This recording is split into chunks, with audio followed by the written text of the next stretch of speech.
السلام عليكم ورحمة الله وبركاته. حبايب قلبي، ازيكم واهلا وسهلا بيكم في قناة ابداعات فرح. طبعا النهارده زي ما حضراتكم كلكم شايفين فكرة النهارده مميزة جدا جدا، وكمان خفيفة ومش متعبة ابدا في المطبخ.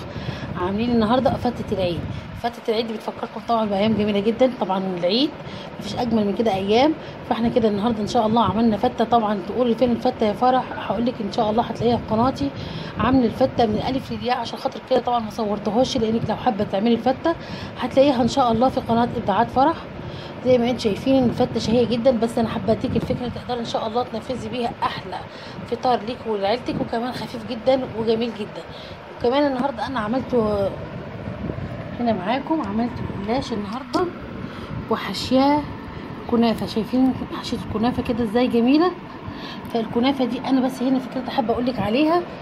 يا دوب انا حمرت الكنافه كده على النار بعد ما فتفتها، وحشيتها مع المكسرات في النص كده، برضو بتدي طعم جميل جدا جدا.